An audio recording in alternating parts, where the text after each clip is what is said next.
My name is Nathaniel Ashford. I'm 58 years old, and for most of my adult life, I've been the owner of one of the largest real estate empires in Boston. But 2 years ago, I did something that shocked everyone who knew me. I disguised myself as a janitor inside my own estate, just to find out who around me was telling the truth and who was planning to destroy everything I'd built. This is that story. It started with a simple, uncomfortable feeling. Something in my house didn't feel right anymore, and I couldn't put my finger on why. I called my closest advisor, Dominic, into my study one evening. "Are you sure about this, Nathan?" he asked. "If something is wrong inside this house, you need to know, but you're the owner. One phone call and we can have everything investigated properly." I shook my head. "Dominic, in business, I learned something a long time ago. The biggest truths are hidden from the people who hold power. If they know I'm the owner, they'll show me exactly what they want me to see. But if I'm just an ordinary man, I'll see who people really are." "What kind of ordinary man are you thinking of becoming? A gardener? A janitor?" "Before I was a billionaire, Dominic, I worked on my grandfather's farm. I haven't forgotten how to hold a broom and a shovel. So starting today, I am no longer Nathaniel Ashford inside this estate." "Then who are you?" "Old Gideon," I said. "Short and forgettable. No one will suspect a thing." "Take care of the arrangements." "Yes, sir," Dominic said. "If I didn't already know you, I'd believe you were just some new hire wandering the grounds." "Good," I told him. "That's exactly the point." The next morning, my housekeeper, Renata, was going over the day's tasks with our estate manager. "Ma'am Marguerite, a new janitor is starting today," Renata said. "Really? What happened to old Thomas?" "He left, said he couldn't handle the new rules anymore." Marguerite barely looked up from her clipboard. "His replacement is coming later. Name's Gideon." I arrived at the estate gates that afternoon in worn work clothes, carrying a bag with nothing but a few tools and a change of clothing. I'd spent 20 minutes in front of a mirror convincing myself. I looked nothing like the man whose face had been on magazine covers. Marguerite met me on the driveway, arms crossed, studying me like I was a problem she hadn't asked for. "You're the new janitor?" "Yes, ma'am." "You're old?" "Yes, ma'am." "Can you still work?" "I'll try, ma'am." "Trying isn't enough here. There's no room for lazy people in this house. You'll wake up at 5 every morning. You'll clean the garden, the driveway, and the back grounds. When I give an order, you do it immediately, no questions. If you can't follow that, you won't last a week." "Yes, ma'am." "Get started." The garden's a mess. I picked up a rake and got to work, and for the first time in years I felt something strange, not embarrassment, but curiosity. I wanted to see how far this would go. It didn't take long to understand. Over the following days, I watched Marguerite move through the estate like a storm cloud, and everyone flinched when she got close. Staff who had worked here for years, people I remembered by name, looked exhausted and afraid. One morning I was sweeping near the east wing when Renata passed by, glancing over her shoulder before she spoke. "You're new here," she whispered. "Be careful. It used to be happier in this house." "What changed?" I asked. "Ma'am Marguerite," she said simply. "New rules, no talking while working, no long breaks. No answering back. If you answer back, it means you're defying her." Before I could ask more, Marguerite's voice cracked across the courtyard. "Renata, why isn't the dining hall finished yet?" "We're going now, ma'am." "If you're only going now, that means you wasted time. Get back inside." I kept sweeping, saying nothing, filing every word away. Over the next 2 weeks, I became invisible in the way only servants can be. People stopped noticing me. They talked freely in front of me, complained freely, and little by little, the picture became clear. Marguerite hadn't just tightened the household rules. She had reshaped the entire estate around one goal: loyalty to someone else. Not to me, not even to my son, to a young woman named Celestine. Celestine was Marguerite's daughter, and she had been appearing at the estate more and more often, always polished, always warm, always exactly kind enough to the staff to be remembered fondly. She was also engaged to my son, Julian. She's supposed to visit today, Renata mentioned to another maid one afternoon while I trimmed the hedges nearby. Ma'am Marguerite's been talking about it since yesterday. She's really beautiful, the other maid said, and kind, too. It's strange when Miss Celestine is around. Ma'am Marguerite is like a completely different person. I still can't believe Master Julian is getting married so fast. I stood there clipping leaves, my jaw tightening, thinking about how fast. Indeed, everything seemed to be moving. That afternoon, a black car pulled up the drive and Celestine stepped out, elegant and smiling. "Miss Celestine, good morning. You're early," Marguerite said, hurrying to greet her. "I just wanted to look at a few things around the estate," Celestine replied. "The house is always open for you." They walked past me without a glance. I was just an old man with a rake invisible dust on my sleeve. "New staff?" Celestine asked idly. "Just a janitor," Marguerite said. "Not important." I bent lower over the flower bed and said nothing, but inside something had started to burn. But what happened next completely changed everything. I understood about what was really going on inside my own house.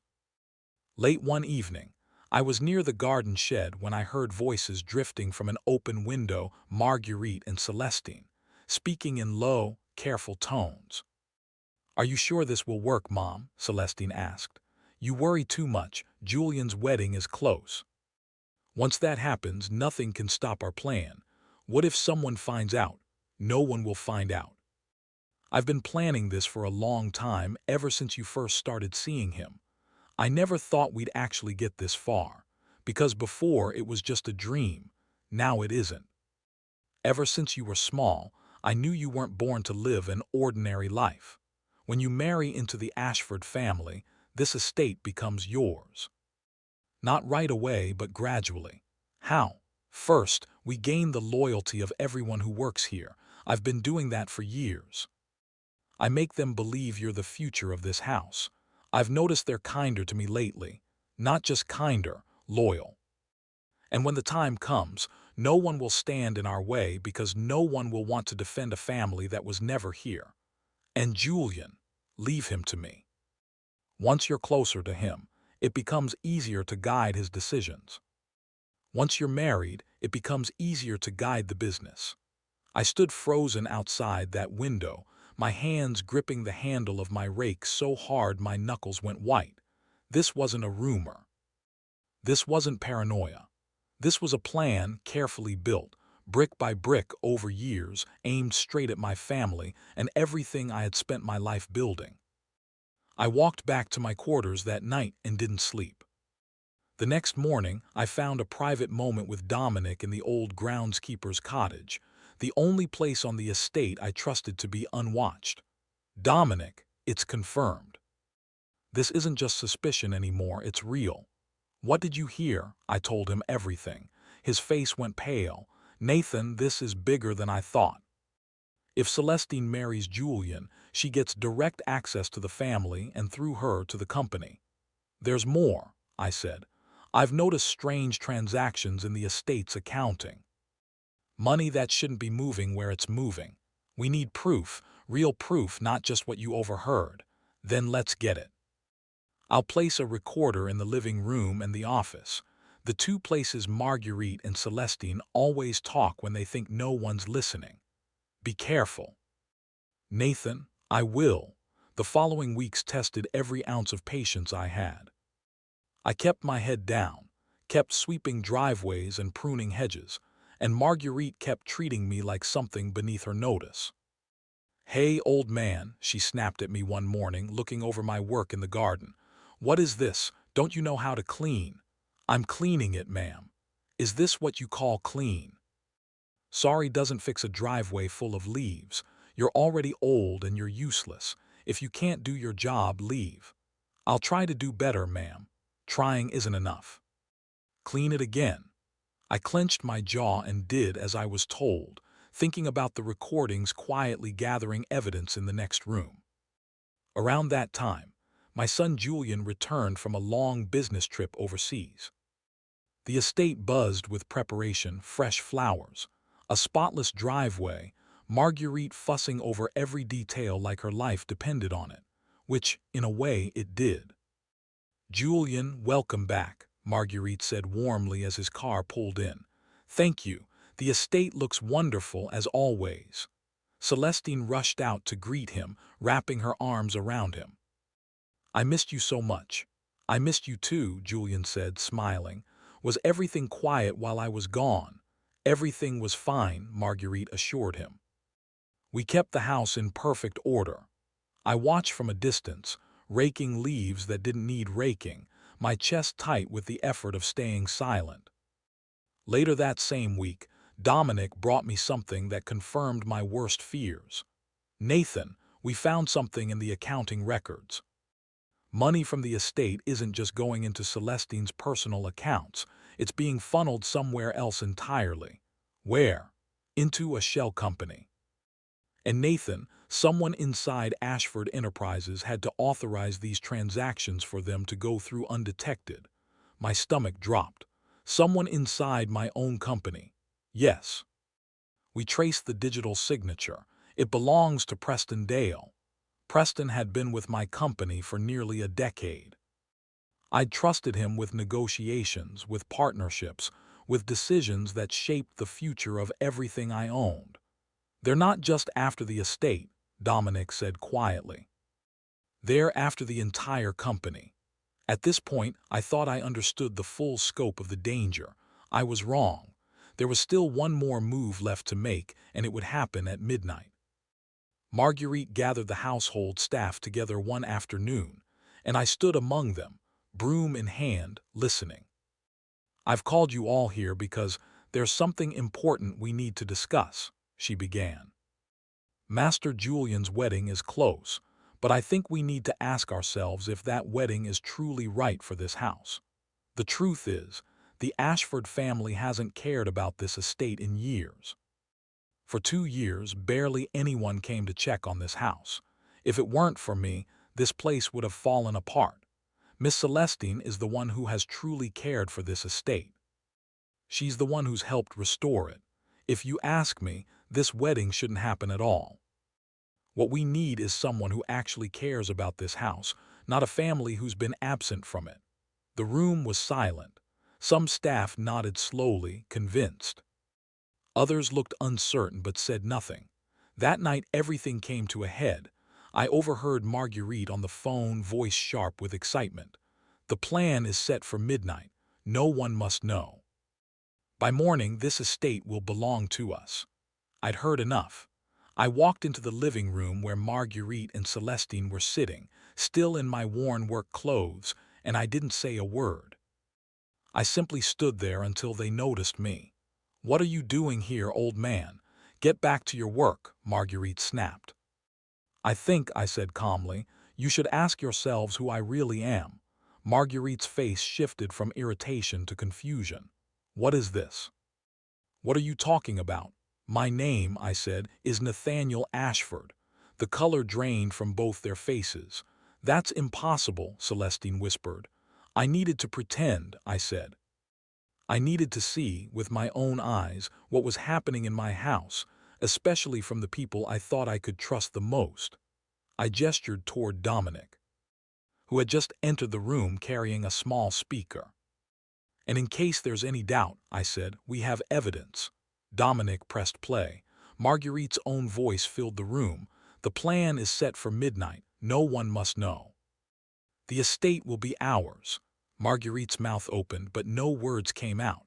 That was the moment my son Julian walked in, drawn by the noise, and stopped cold in the doorway. "Dad, what's happening here? Is that really you?" "Yes, Julian. I've been here as a janitor for weeks." "Someone please explain this to me," Julian said, his eyes moving between all of us. Marguerite tried to compose herself. "We prepared all of this for you, Sir Julian. This estate," Dominic cut in, voice steady. "The estate would have become theirs, sir, control over the inheritance, over everything. Julian turned to Celestine, his face breaking. How long have you been fooling me? Julian, wait, listen to me first, please. There's a recording, Celestine. I trusted you. I introduced you to my business partners. I trusted you completely.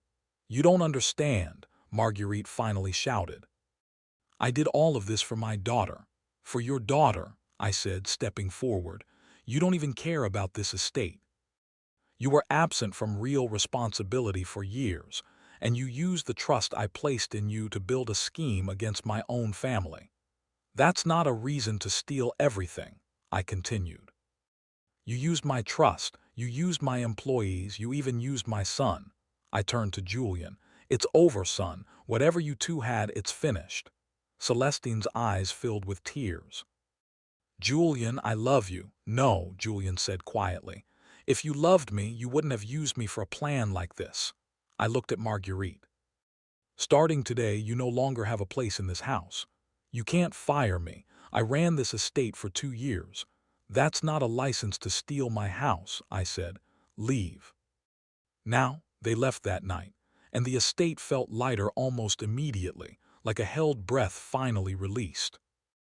If I had known just how close I came to losing everything before I made the choice to disguise myself, I might not have hesitated for even a day. In the weeks that followed, Dominic and our legal team pursued action against Preston Dale for his role inside the company. The betrayal stung. He'd been trusted for a decade, but the evidence was undeniable, and it was handled the way it needed to be handled. One quiet evening, Julian found me in the garden, back in my regular clothes for the first time in weeks. Dad, he said, sitting beside me on the bench. Thank you. For what? For what you did. If you hadn't decided to disguise yourself, the wedding might have gone through. By now, the company might not even be ours anymore. I put a hand on his shoulder. Sometimes, Julian, the biggest truths only reveal themselves when you set aside your power for a while. When people don't know who you are, you finally see who they really are. He nodded slowly, and for a long moment we just sat there together, watching the evening light settle over the grounds, the same grounds I had once swept as a nobody, and now watched over again as myself. That old janitor saved me from the biggest deception of my life. And honestly, I don't think I'll ever forget what those weeks taught me about trust, about family, and about the people who show you who they truly are the moment they think no one important is watching. So that's my story. If you were in my position, would you have done the same thing? Would you have disguised yourself to learn the truth, or trusted the people around you without question? Let me know in the comments where you're watching from. I'd love to see how far this story traveled. And if you enjoyed it, please hit like and subscribe for more stories like this one. Thanks for listening, and I'll see you in the next story.